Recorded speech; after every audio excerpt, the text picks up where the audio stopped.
Buenas tardes, tengan todos nuestros apreciados seguidores del canal de YouTube IDEA-oficial de la Fundación Instituto de Estudios Avanzados IDEA. En el marco de nuestro cuarto ciclo de seminarios web Agricultura para la Alianza Científico-Campesina, orientada a fortalecer la soberanía alimentaria, nos complace presentar hoy a una notable científica, quien, más allá de las fronteras de nuestro país, realiza importantes aportes a los estudios de diversidad genética en plantas y microorganismos.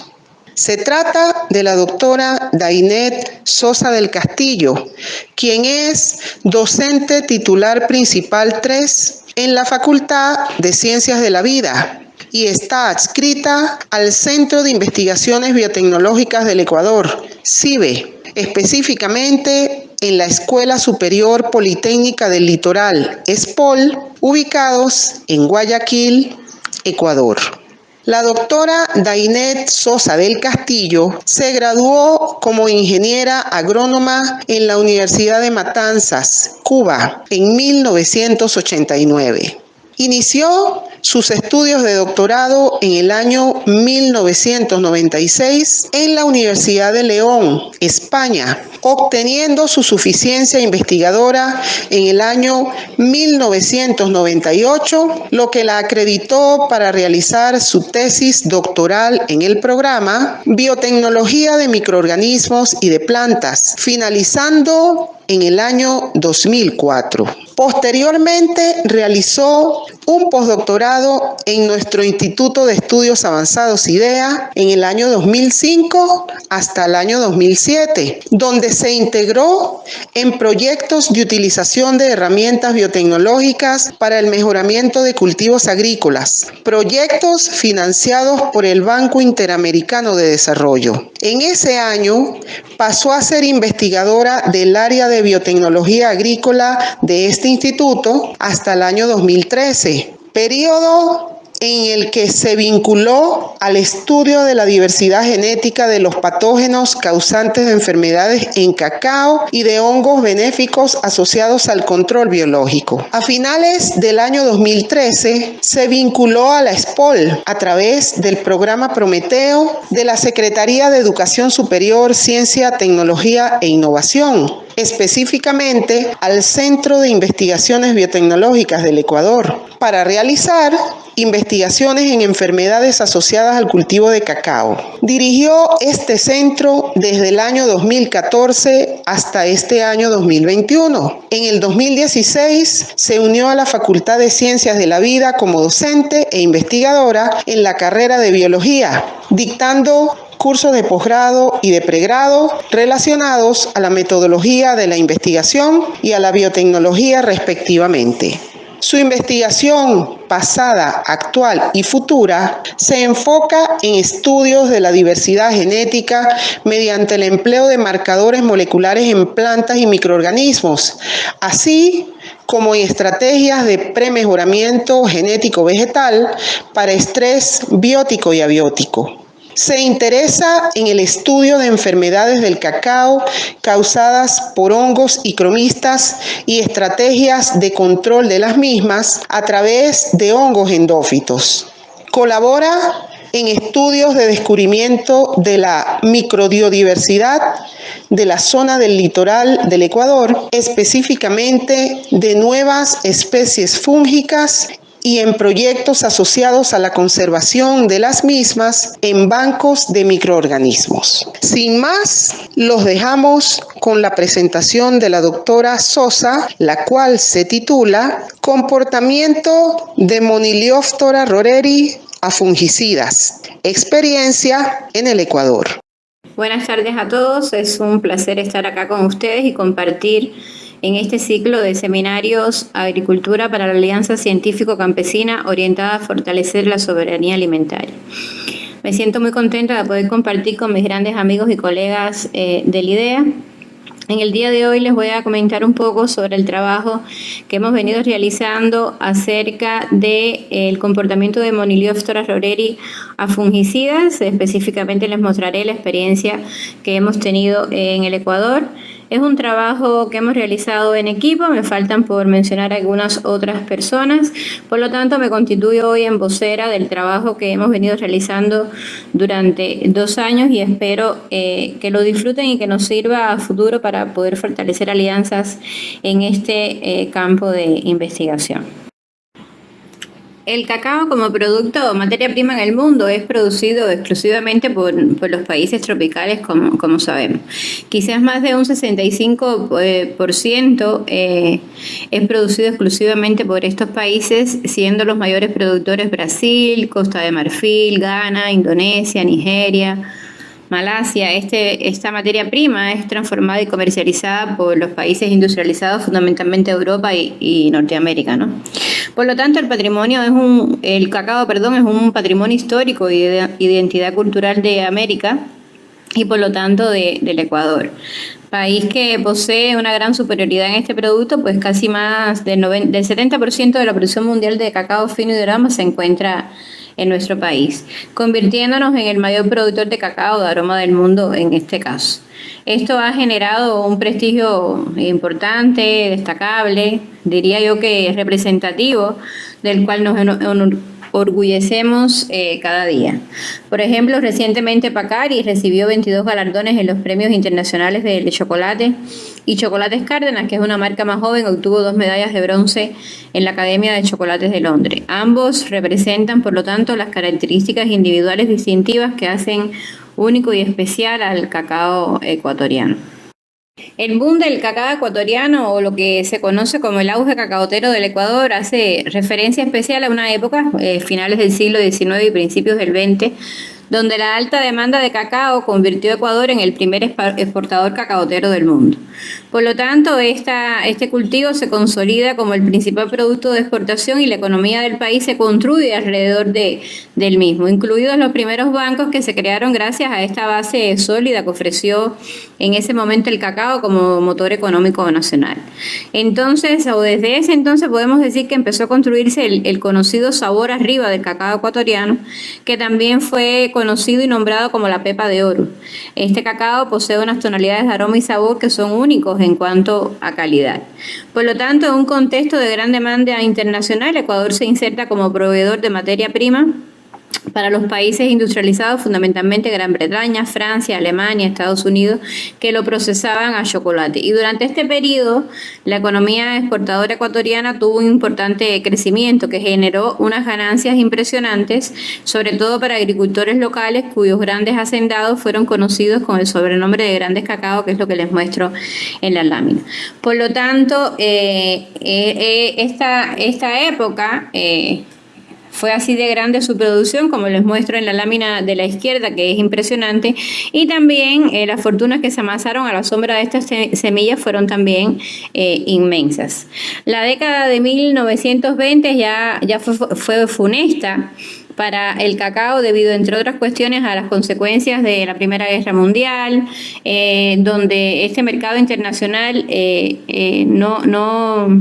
donde en este mercado internacional un modelo agroexportador de que le dio excesivo peso al cacao, o sea, un solo producto, un monocultivo, esto no permitió diversificar el sector primario y por lo tanto el consiguiente desarrollo. También se da la cuestión de que los portugueses introducen el cacao en Ghana y otros países del centro de África que empiezan a producir cacao a bajo precio, cosa que nos atañe hasta el día de hoy. Y por otro lado, y no menos importante, en este tiempo, la aparición y expansión de las enfermedades Monilia y escoba de bruja, que redujeron la producción al 30%, lo que terminó por llevar a los productores ecuatorianos a la quiebra. Entonces, Monilia se convierte en un factor limitante de la producción en ese entonces y este factor limitante de la producción lo vemos hoy en día. Monilia realmente es un factor limitante de la producción en muchos países de América Latina. Ya cumplimos un siglo de presencia de la enfermedad, donde el primer reporte oficial en el país fue en 1917. Por lo tanto, América Latina es centro de origen, existe la presencia del patógeno en 13 países. Aunque está restringido a América, este hongo muestra un comportamiento muy invasivo, ya podemos decir que alcanzó los límites del norte de las áreas de producción. En cuanto a su diversidad genética, pudiera estar subestimada, es genéticamente muy variable. Se ha trabajado con varios marcadores moleculares, pero todavía no, yo considero que no hay suficiente número de aislados muestreados para que tengamos una robustez en estimar un poco la estructura geográfica del patógeno, ¿no? Realmente con la agrupación por regiones geográficas se ha podido ir infiriendo este progreso de la enfermedad desde Sudamérica hasta el norte. Se reconocen 5 grupos genéticos en Centro y Suramérica, con presencia en el Ecuador de 3 grupos de ellos, el 1, el 4 y el 5, este último con una distribución más amplia. Como mencionaba antes, en el país no existen muchos trabajos con un gran número de aislados. Esto dificulta esta desagregación de las estructuras geográficas, por eso nosotros quisimos mostrar la Amazonía, cercano al origen de la enfermedad que es Colombia. Bastante se ha trabajado en el control y manejo de esta enfermedad a nivel internacional, sino que le pregunten a Raiza Rumbos y a Dercy Parra, allá en el Zulia y en Caucagua, ¿no? Sin embargo, a día de hoy la presencia del patógeno, al menos en el Ecuador, sigue siendo un factor limitante, existiendo pocas alternativas viables que puedan ser adoptadas, en este caso por los productores, porque sigue siendo un cultivo de agricultura familiar, ¿no? Tradicionalmente y al momento, el éxito del control se centra invariablemente en el control cultural, con varias opciones de control suplementarias, como el control biológico en algunos casos, eventualmente el químico, aplicado en diferentes etapas de desarrollo y utilizando básicamente protectantes a base de cobre. A pesar de que el enfoque en los programas de mejoramiento se han orientado exclusivamente al incremento de la productividad y a la resistencia de enfermedades, con énfasis en América, por ejemplo, en Monilia y su prima, la escoba de bruja. La resistencia o tolerancia a este patógeno ha demostrado ser una característica bien rara. Solo se ha encontrado en muy pocos genotipos de cacao, yo creo que sobran los dedos de las 2 manos, entre las más de 600 accesiones evaluadas en el programa de mejoramiento genético del cacao del CATI. Por lo tanto, a día de hoy el mejoramiento de la especie, como todas las perennes, en busca de rendimiento y resistencia genética, especialmente sobre Monilia y otras enfermedades importantes, ha mostrado un crecimiento, diría yo que muy lento y no se ve reflejado a escala comercial. Por lo tanto, hay que seguir explorando la amplia diversidad genética de materiales de cacao que hay, obviamente, que en América, a fin de poder seleccionar diferentes fuentes de resistencia, ¿no? Partiendo de la premisa de que las plantas no son hospederos pasivos que se quedan cruzados de brazos ante el ataque de microorganismos y las plantas están constantemente interactuando con microorganismos y en su ambiente natural.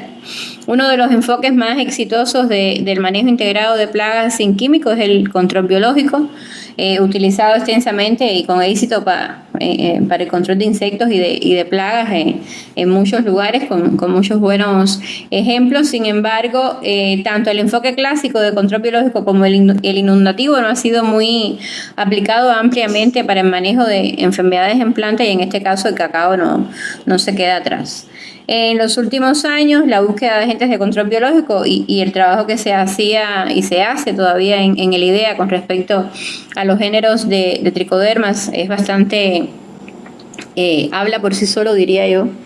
Por lo tanto, esta búsqueda de agentes de control biológicos que se ha enfocado a los microorganismos de las partes aéreas de las plantas ha rendido algunos, vamos a decir que ejemplos interesantes de tricodermas y otros hongos endófitos, sobre todo de los géneros Cronostachys, Bacillus, etcétera.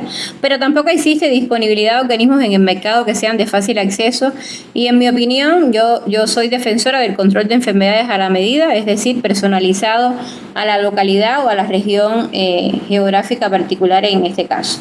Por último, mencionar que en cacao la aplicación de fungicidas ha sido una práctica poco empleada debido fundamentalmente a los altos costos, a los erráticos resultados que se han obtenido.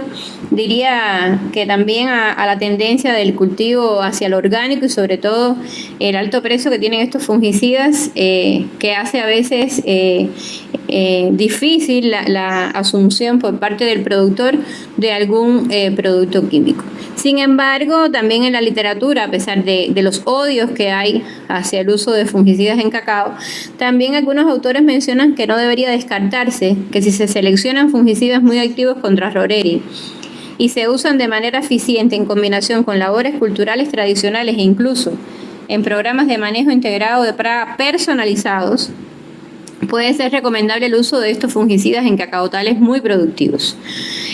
Para el control químico de Monilia se han empleado fungicidas protectantes de manera tradicional, aunque esto también ha tenido cuestionable eficacia, a pesar de que el uso de cobre y protectantes orgánicos sí muestra reducir la incidencia de la enfermedad. Algunos autores sugieren probar un régimen de combinación en el que un agente sistémico se aplica durante el comienzo de la temporada, seguido por un fungicida de contacto, un poco más tarde en la temporada, y los estudios de todas formas muestran una tendencia de un mejor control de Roreri por parte de fungicidas sistémicos que de fungicidas de contacto. En Ecuador, particularmente, el control químico de Monilia no ha sido el más investigado, siendo, como mencioné antes, los fungicidas a base de cobre las únicas moléculas o ingredientes activos con mejor comportamiento en el boca a boca del diario y por lo tanto los más empleados. Existe la concepción de los efectos adversos, obviamente, de los productos químicos en cultivos orgánicos, del efecto adverso en el ambiente, en las personas, etc.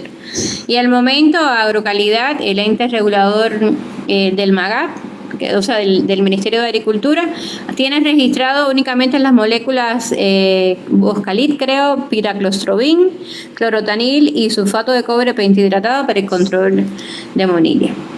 Hay muy pocos resultados de investigaciones a día de hoy, algunas tesis de grado, algunas de posgrado, que plantean el manejo integrado incorporando la aplicación de un sistémico solo y en combinación con protectante y con labores culturales respectivamente. No obstante, debido a estos antecedentes es que nosotros decidimos, como fundamento del trabajo, intentar explorar el uso de fungicidas en cacao.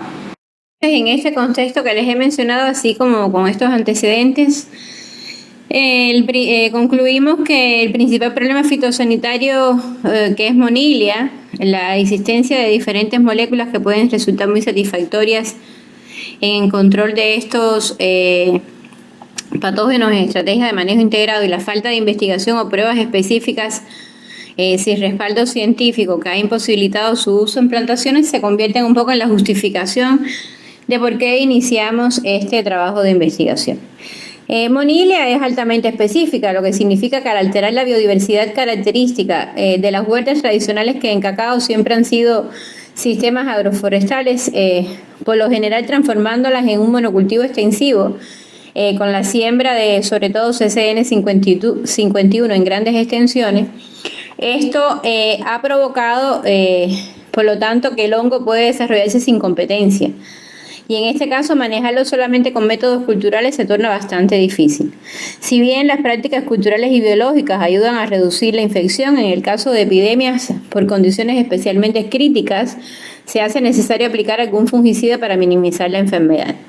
De ahí que nosotros nos preguntáramos, ¿los fungicidas disponibles en el mercado son suficientemente eficientes para inhibir el crecimiento o control de este patógeno en cacao? Aquí pensamos en dos en los cuales podemos encontrar antecedentes de uso en Monilia y en cacao. Uno con registro en el Ecuador y otro usado en Colombia, que por la cercanía y el trasiego de intercambio de productos entre ambos países era menester probarlo. En el caso de azocistrobin, pudimos adquirir el principio activo como reactivo y esta molécula está registrada en Agrocalidad para uso agrícola. En el caso del flutolanil, usamos el producto comercial que se trajo de Colombia, puesto que ningún proveedor de reactivos apareció pero no tiene registro en el país.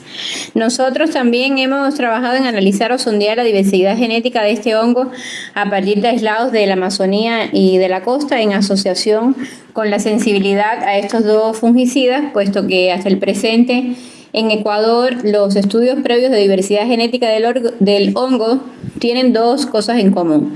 La primera de ellas, que no ha sido asociada a marcadores fenotípicos de interés fitopatológico, como por ejemplo agresividad o la sensibilidad fungicidas, y la segunda, una subrepresentación de aislados de la Amazonía.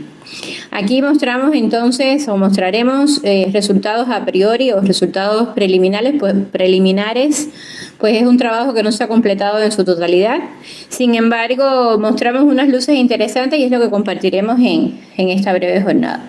El fin es poder brindar información de alternativas de moléculas fungicidas que se puedan integrar en cacao con un respaldo, ¿no? Respaldo que permita el riesgo a la generación de tolerancia, facilitando una alternativa o una alternabilidad de un programa de trabajo que permita mantener la población de patógenos a niveles inferiores y a poder ser personalizado en función de regiones geográficas.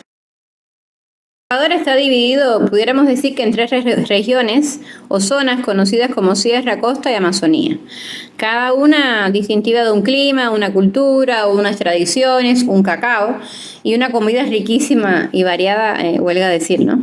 Y en la concepción inicial del trabajo consideramos muestrear en estas tres zonas siempre y cuando existiera obviamente cacao y obviamente Monilia. En fitopatología sabemos que el muestreo en muchos casos es a conveniencia, según decía nuestro muy amigo querido de May. Por lo tanto, dependemos de la presencia de la enfermedad y los que trabajamos con cacao también sabemos que el muestreo depende de permisos, autorizaciones y muchas veces nos encontramos con sitios inaccesibles o protegidos donde es imposible ingresar. Son normalmente viajes largos para trabajar en condiciones de campo. En este caso nos tropezamos con que algunos frutos nos rindieron aislados, otros tenían la sintomatología de Monilia pero no rendían Monilia, en fin, gajes del oficio que nos tocan.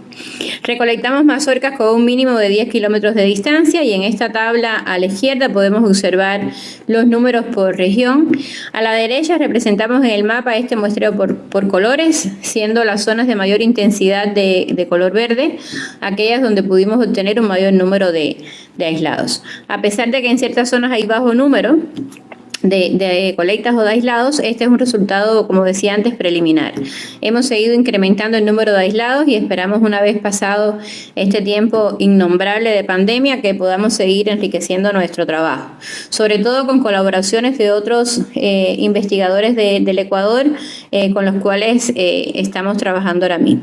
Sin embargo, se han comparado el Oro, Sucumbíos y Orellana considerando distancia geográfica y número similar de aislados. Unos detalles acá respecto a los ensayos de sensibilidad. Como les mencioné antes, utilizamos azocistrobin y frutolanil. Esta selección la realizamos en base a que azocistrobin ha mostrado potencial in vitro y en campo en México para ser incorporado en programas de mejora y además tiene registro nacional en agrocalidad, aunque no para cacao.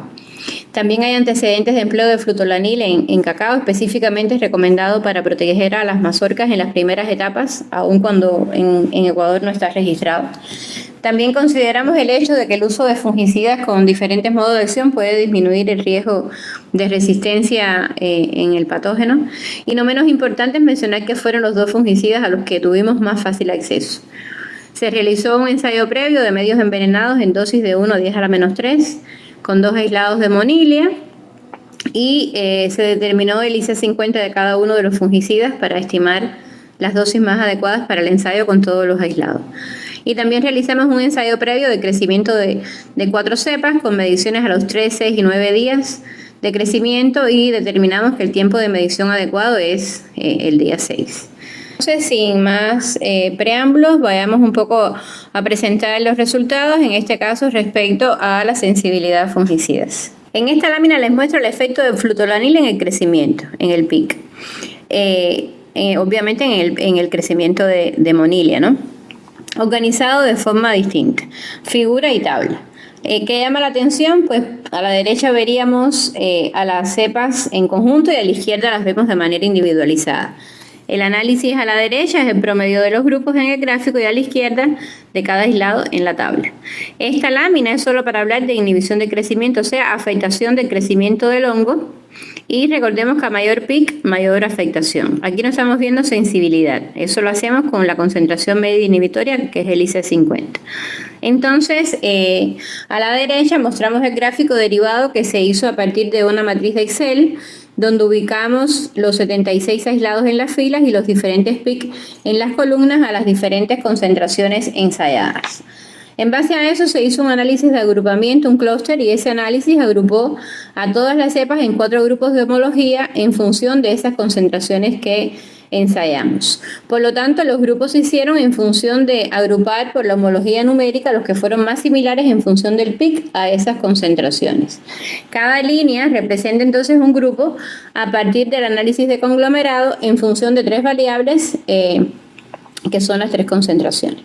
Este agrupamiento lo hicimos para reflejar un poco el universo de estas cepas en cuanto a su comportamiento general a estas concentraciones, y podemos ver en los niveles negativos que hay 3 grupos donde se estimula el crecimiento del hongo respecto al control en concentraciones bajas, pues la mayoría de ellos son inhibidos por el frutolanil. Aquí lo podemos observar. A la máxima concentración de 1 microgramo por mililitro, todos los aislados se inhiben. Y cuando disminuye la concentración hay una variación en la población. Y así sucesivamente voy notando una variación al ir bajando la concentración. La población, por lo tanto, se va diferenciando y para muestra un botón, dice el dicho, ¿no? Y esto lo vemos mejor a la izquierda en la tabla de frecuencias de esos mismos peaks organizados de tal manera que veo mejor a todos los aislados a cada una de las concentraciones. Aquí esto lo podemos leer en columna. Porque la gráfica, recordemos que homogeniza a los aislados en grupo. 76 aislados se inhiben a la concentración de 1, que es la máxima concentración que empleamos, y cuando disminuyo 10 veces la concentración hay una variación en la población. Hay 38 aislados que se inhiben y hay otra parte menos sensible porque se inhibe menos. Pero hay 8 que son más resistentes porque se inhiben menos de un 70%. Los más susceptibles serían entonces los que tienen un peak mayor de 81, como pueden ver acá. A 10 a la menos 2 la máxima inhibición es entre 71 y 80%, y esta no es tan efectiva. Y a 10 a la menos 3 el patógeno nos afecta, por lo tanto aquí si no se aplican dosis adecuadas el hongo va a crecer más. Hay que demostrar esto en campo, pero esto es una especulación lógica que hay que mantener en la mente, ¿no? Entonces, concluyendo, vemos que a peak menor de 0 el 50% de ellos se estimula a esa concentración de 10 a la menos 3. Entonces, con los datos de crecimiento se calculó el IC50 a través de un software. Y en esta diapositiva vemos la sensibilidad al producto. Aquí mostramos la distribución espacial de los aislados de Monilia según la sensibilidad al frutolanil. O sea, cómo está distribuida esta sensibilidad considerando la concentración inhibitoria media, la IC50, que recordemos es la concentración del fungicida que inhibe en un 50% el crecimiento del micelio. Y recordemos también que un valor bajo de IC50 sería indicativo de una alta acción fungicida. En este caso, el mapa muestra colores azules y rojos indicando los aislados. Y con los triángulos señalamos unas cepas en particular. Los triángulos rojos muestran una mayor concentración inhibitoria media. Estos aislados que son MR68 y MR95 son los que mayor nivel de resistencia al frutolanil tienen, porque tienen valor de IC50 de 0,3 y 0,15 respectivamente, por lo que tienen menos sensibilidad al fungicida. En Orellana y El Oro, distantes geográficamente, hay cepas menos sensibles al fungicida y habría que explorar esas zonas a ver qué significan estos resultados. Y aunque la distancia entre aislados es de 10 kilómetros, hay que buscar la historia del campo de estas cepas y profundizar a ver si se repite, pues no podemos elaborar con los datos que tenemos hasta el momento unos resultados que profundicen más en una teoría o una especulación. Los más sensibles al frutolanil, las cepas MR39 y MR71, las encontramos en 2 extremos del Ecuador, Orellana y Zamora Chinchipe. En sentido general, la población azul es la predominante y significa que la IC50 es baja, cercana a 0. Lo que quiere decir que son aislados más sensibles al fungicida frutolanil, pero según los datos nuestros a las cepas que tuvimos acceso, o sea, solo con estas cepas, no de manera generalizada. Esta sensibilidad fue baja en comparación con otros estudios. Sin embargo, este análisis en todo caso es un parámetro práctico para ver dónde puede salir en algún momento determinado la resistencia al fungicida. En Colombia sabemos que se aplica flutolanil y no sabemos si esa resistencia al fungicida sale de Colombia o es intrínseca del patógeno, como mismo sucede, por ejemplo, en micofarela, que se ha demostrado que tienen resistencia natural aun cuando no hayan tenido o hayan estado sometidas a presión de selección. Entonces se definieron a priori dos poblaciones distantes con mayor número de aislados, el oro con 14 y orellana con 9, y estas las comparamos por sus patrones alélicos. El mapa muestra en círculos rojos la localización de los aislados de la provincia del Oro, ubicada en la región Costa y de Orellana, que es una provincia de la región amazónica. Ambas están separadas por los Andes y a unos 702 kilómetros de distancia aproximadamente. Esta ubicación geográfica justificó nuestra hipótesis inicial de que ambas poblaciones podían estar claramente diferenciadas. En la tabla mostramos la diversidad genética de estas dos poblaciones de Monilia. En rojo les indico los altos valores de heterocigosidad esperada para ambas poblaciones, con valores similares a los encontrados por Melo en 2014, cuando utilizó o trabajó aislados del Ecuador. Él encontró 0.3, pero son también estos valores más elevados cuando los comparamos con los valores descritos por otros investigadores ecuatorianos, por ejemplo, Maridueña 2016, en un estudio realizado con aislados de 5 regiones del Ecuador. Ellos analizaron aislados de Amazonía, El Oro, Esmeraldas, Guayas, Los Ríos y Manabí, y tuvieron una heterocigosidad esperada de 0.18. Estos valores encontrados, que son altos en una población supuestamente clonal, puede deberse a dos posibles causas: o está ocurriendo hibridación con aislados distintos genéticamente, o está ocurriendo migración. Según Jaime y colaboradores, para Moniliostora floreri los valores altos de diversidad genética encontrados en diferentes estudios serían indicativos de altas tasas de mutación, ¿no? O niveles de intercambio genético dentro y entre los diferentes lugares geográficos donde se encuentra. También otra fuente de variación podría ser el flujo de genes entre subpoblaciones y poblaciones, que pueden contribuir a los altos índices de la variabilidad observada por estos autores. En fin, hay bastante para elucubrar. Igualmente, podemos ver que el índice de fijación promedio indica una diferenciación genética entre nuestras poblaciones de 0.272. Este valor puede considerarse de moderado a alto en comparación con el valor del índice de fijación descrito por Maridueña 2011 entre aislados de Ecuador. Y lo mismo sucede para el índice de diversidad de Shannon, donde damos valores superiores a los descritos por Phyllis Mora, Maridueña, algunas tesis de pregrado que también han descrito otros valores más bajos. El valor moderado del índice de fijación, como mencionaba antes, coincide en este caso con el resultado del análisis de la varianza molecular al comparar ambas poblaciones. En el diagrama de torta que se muestra a la derecha en la parte inferior, vemos que el 66% de la variación genética es atribuible a diferencias entre los individuos dentro de las dos poblaciones muestreadas y el 34% entre poblaciones.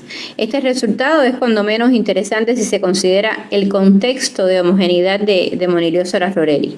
Es una especie aceptada como que se reproduce sexualmente, es decir, sus propágulos son clones. Por otro lado, las fincas muestreadas fueron promovidas por un programa nacional de café y cacao del Ministerio de Agricultura, donde las plantas para nuevas plantaciones eran suministradas por el programa y provenientes de clones de Linear. Por lo tanto, todo esto hacía esperar valores menores del índice de fijación y una variación menor entre ambas poblaciones. Aquí, como en el caso anterior, les muestra el efecto, en este caso de la azoxystrobin, en el crecimiento, en el pic de Monilia, organizado de la misma manera que para el flutolanil. Figura y tabla. A la derecha en la figura mostramos el promedio de los grupos derivado de la matriz de Excel, donde ubicamos los aislamientos en las filas y los diferentes pics en las columnas a las diferentes concentraciones ensayadas. Y a la izquierda mostramos a cada aislado en la tabla.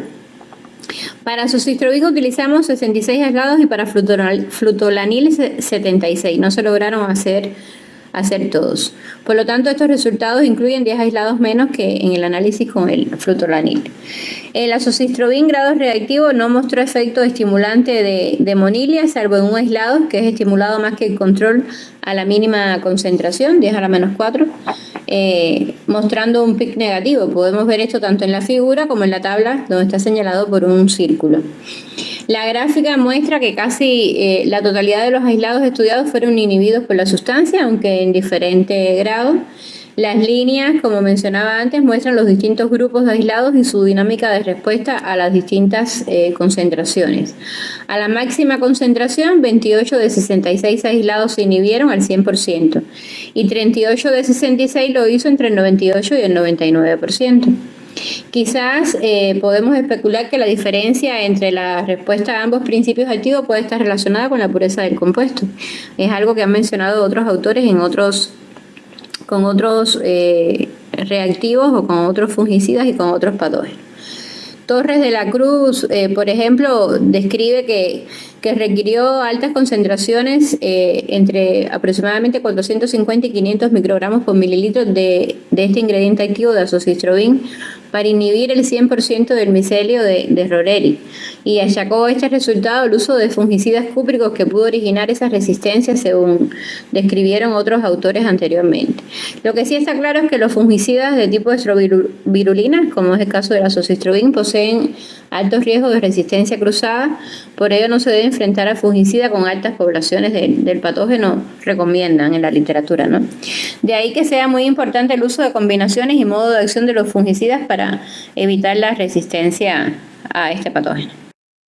En la lámina anterior, en esta diapositiva vemos la distribución espacial de los aislados según la sensibilidad al azocistrobin, o sea, cómo está distribuida esta sensibilidad considerando la concentración inhibitoria media, IC50, y recordemos que un valor bajo de IC50 sería indicativo de una alta acción fungicida. El mapa vuelve a mostrar los colores azules y rojos indicando los aislados, y con los triángulos señalamos unas cepas en particular. Los triángulos rojos muestran una mayor concentración inhibitoria media, o sea, los que mayor nivel de resistencia tienen al fungicida, menos sensibilidad, y los triángulos color marrón claro, lo contrario, los que tienen menor nivel de resistencia. El aislado con menor susceptibilidad, o sea, más resistente a este fungicida, con mayor IC50, se encontró en sucumbidos, como se señala ahí. Este aislado destacó entre el resto de la región amazónica, mismos que fueron aproximadamente 1000 veces más sensibles. De manera similar, el aislamiento del oro en la provincia del Guayas se diferenció en igual orden de magnitud respecto al resto de los aislados de la costa, con una IC50 de 0,025. Si bien la sensibilidad al azocistrobin es baja, es menester monitorear estas localidades por la diferencia marcada entre el fenotipo mostrado por el aislamiento MR28 y el resto, ¿no? No se observa mucho rojo, ya que está en medio de otros lugares señalados con azul, muy distanciado del otro aislado con mayor IC50 que está en Guayas, con IC50 de 0,02, y donde apreciamos la coloración roja más nítidamente. Veamos ahora los resultados en cuanto a la diferenciación de los aislados en función de los intermicrosatélites. Aquí mostramos el análisis que se realizó utilizando el programa de análisis genético GenAlex, como le dicen coloquialmente. Este agrupamiento se lo realizó para determinar la diversidad genética a priori, ¿no?, de los aislados que existe en cada región geográfica del país, considerando costa y Amazonía en sentido general, o sea, dos poblaciones, costa y Amazonía, respecto a los fungicidas. Así decidimos agrupar los aislados de las provincias de Guaya, Los Ríos y El Oro dentro de una misma población, que sería la población 1 con 22 aislados, y los aislados de las provincias de Sucumbíos, Napo, Orellana, Pastaza, Morona, Santiago y Zamora Chinchipe dentro de otra población, que es la población 2 con 54 aislados. No obstante, recordemos que hay desbalance de muestreo entre la costa y la Amazonía.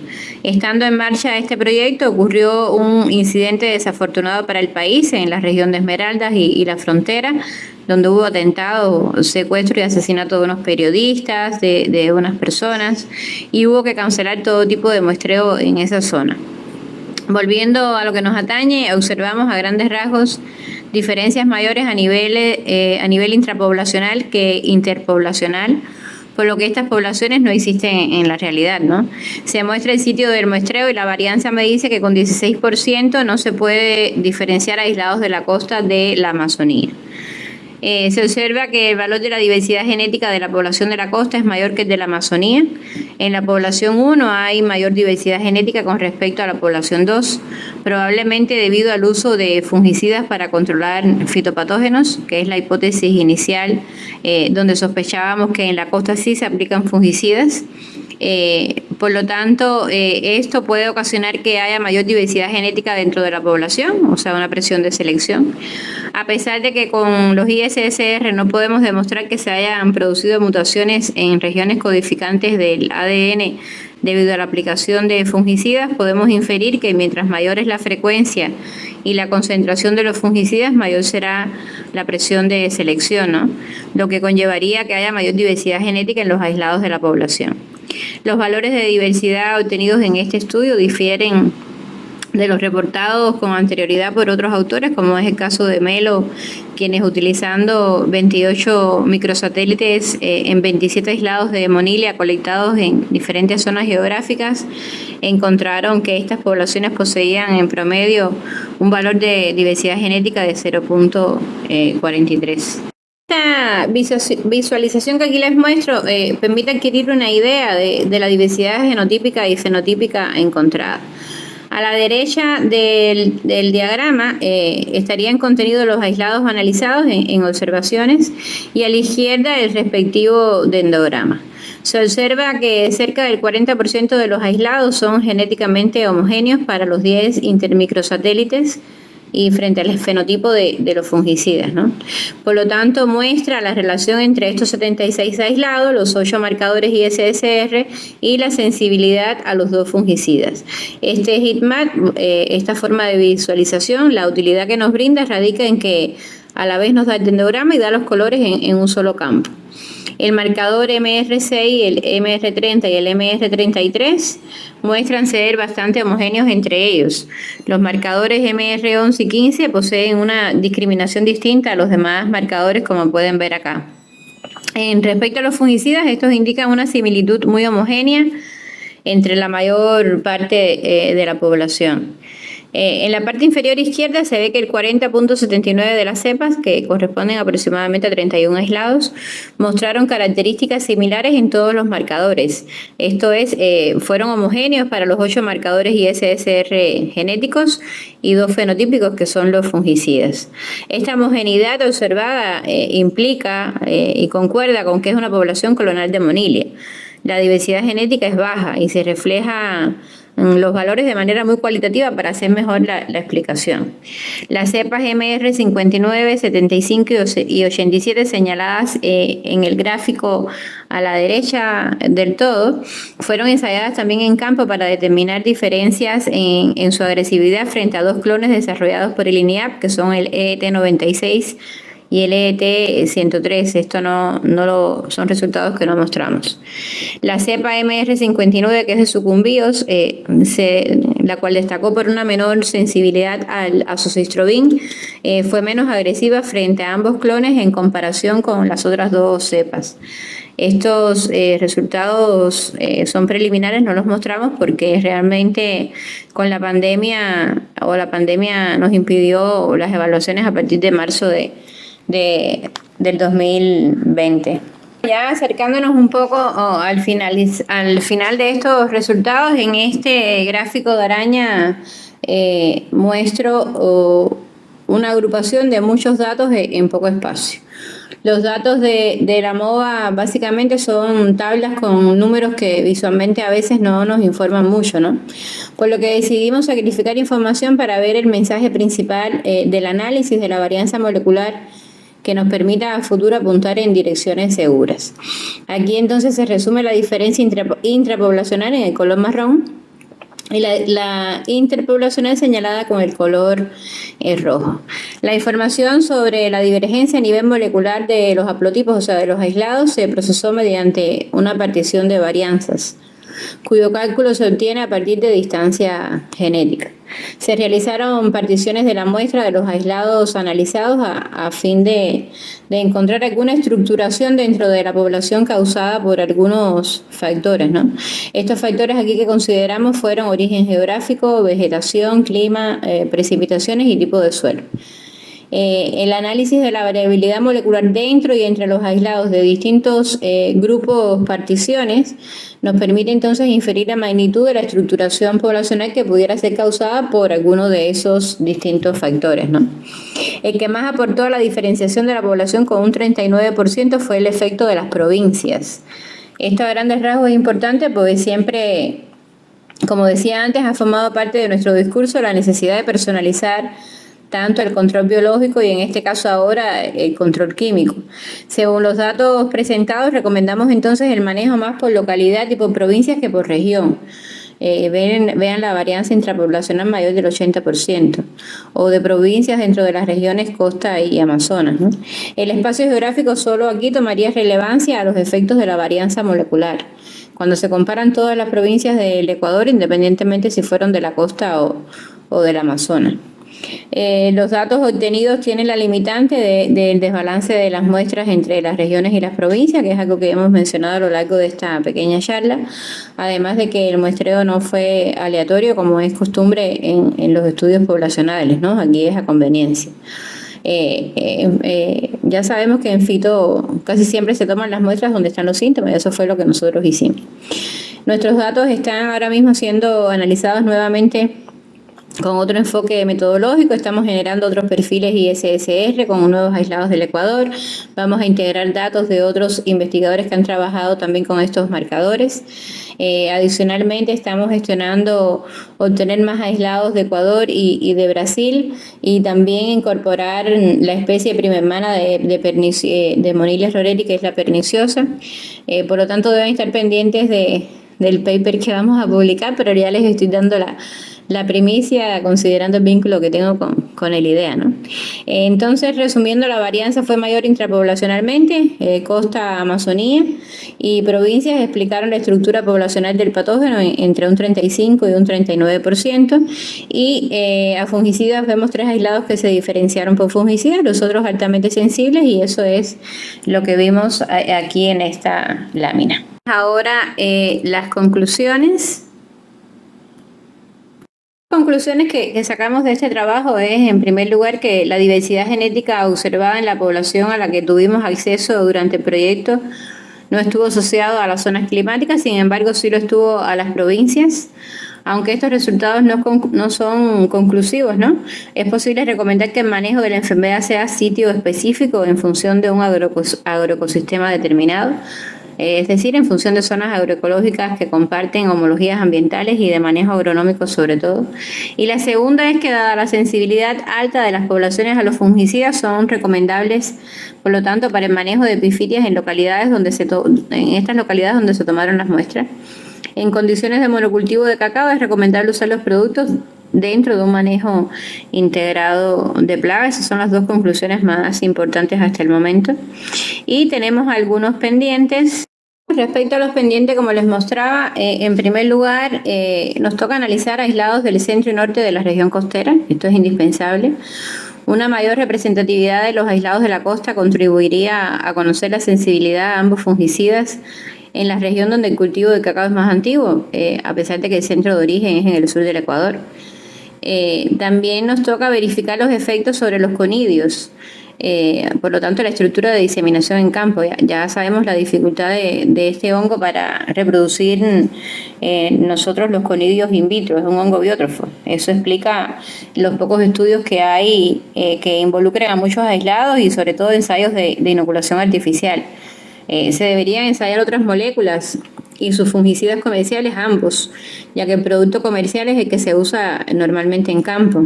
Y también tenemos el pendiente de los ensayos en campo. Esto es un tema bastante importante y que hay que considerar, y es un tema pendiente en este patógeno para determinar características fenotípicas tan decisivas para el manejo agronómico, como es la agresividad y la sensibilidad a fungicidas de una población de un patógeno en condiciones reales, ¿no?